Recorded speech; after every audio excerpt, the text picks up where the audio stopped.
So that's the relationship between frequency, wavelength equaling the speed of light. But now, how does that relate to energy? Because ultimately, electromagnetic radiation has energy that's connected to it. So the mathematical relationship between energy and wavelength and frequency is that the energy is equal to a constant h, which has a value of that, times the frequency. And so what this basically tells you is that if the frequency is high, then the energy is going to be high. If the frequency is low, the energy will be low.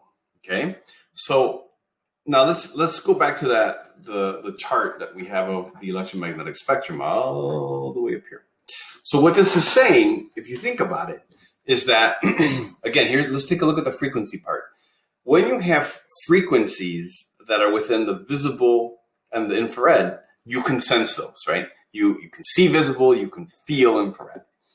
But what this says is that when the frequency gets higher and higher and higher, so in other words, the wave is going up and down more and more times, the frequency is going up, okay?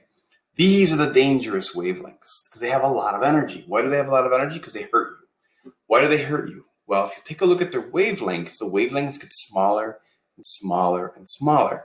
Now, the reason why they're dangerous is because if those waves of energy can get in between the atoms, and the atoms have a distance of about 10 to the negative 10th of a meter, then it can actually break the attraction of two atoms or break a bond between two atoms, and it destroys the bond that makes a substance. And so, like, think of DNA. It'll break the DNA apart, and then that's bad, and that destroys it, right? So as the frequency goes up, that means the wavelength goes down. As the wavelength is small and the frequency is big, that's the dangerous stuff.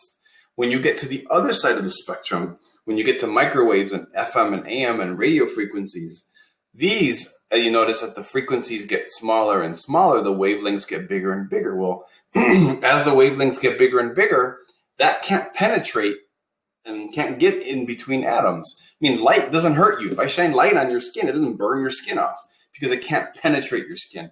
Those waves can't get in between the atoms. Microwaves hurt only if you're in the microwave, but you're getting hit by microwaves all the time. You probably didn't know that, but you are from the sun. You're getting hit with radio frequencies all the time. That's how cell phones work. They don't harm you. They just bounce off of you. Okay, AM and FM radios, the waves don't hurt you. They just bounce off of you because they can't penetrate. So they don't have a lot of energy, okay? So cell phones can't give you cancer. Bluetooth can't give you cancer because those radio frequencies cannot penetrate between your atoms. They cannot harm you because their energy is too low, okay? Because their wavelengths are too big. I mean, look at this. FM radio stations, they give off wavelengths that are 1 meter. A wave this big can't penetrate your body.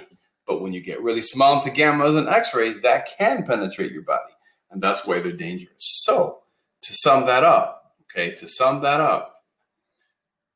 large energy comes from a large frequency in a small wave. Small energy, small frequency, large wave. And I need you to understand what that relationship is. We're not going to do any calculations with that, but I need you to understand the relationship between the energy and the wavelength and the frequency, okay?